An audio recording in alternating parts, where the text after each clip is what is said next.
Moi, je n'ai plus de vie. La seule chose qui me reste, c'est ça, des photos et une tombe au cimetière.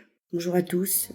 Suite à la pétition mise en ligne, je souhaitais vous faire une petite vidéo afin que vous ressentiez la peine qu'on a aujourd'hui. Donc j'ai fait un petit texte que je vais vous lire en espérant que vous signerez cette pétition assez rapidement car c'est très important pour nous. Comme vous le savez, le 17 octobre 2023, mon époux Bruno Landrea a été violemment agressé. J'étais présente lors de cette agression, ce qui m'a coûté des coups également. Cette agression a entraîné la mort de mon époux sans que je ne puisse faire quoi que ce soit. Aujourd'hui, près de 2 ans après les faits, la douleur est toujours aussi vive. Pourtant, aucun procès n'a encore eu lieu. Ce qui est encore plus insupportable, c'est que les 3 individus mis en examen sont toujours en liberté à ce jour, comme si la vie de mon mari ne comptait pas. Cette situation pour nous est inacceptable et profondément injuste. Nous, signataires de cette pétition, demandons que justice soit enfin rendue pour Bruno. Nous exigeons que le procès soit programmé sans délai, que les auteurs présumés soient tenus responsables de leurs actes, que les droits des victimes soient respectés avec humanité et équité. En tant qu'épouse de Bruno Landrea, je vis chaque jour avec une douleur immense,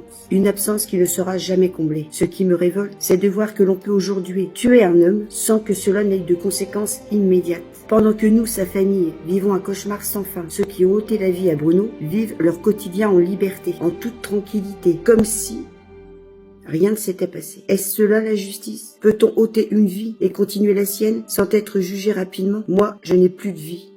La seule chose qui me reste, c'est ça, des photos et une tombe au cimetière. Eux, ils vivent sans entrave. Ce silence, cette lenteur, cette indifférence est insupportable. Bruno mérite que justice soit faite et je me battrai jusqu'au bout pour que sa mort ne reste pas impunie. Et mes enfants sont dans le même état d'esprit que moi. Pour Bruno, pour sa mémoire, pour sa famille, pour ses amis et puis toutes les victimes d'agressions similaires à la nôtre, nous vous demandons d'agir.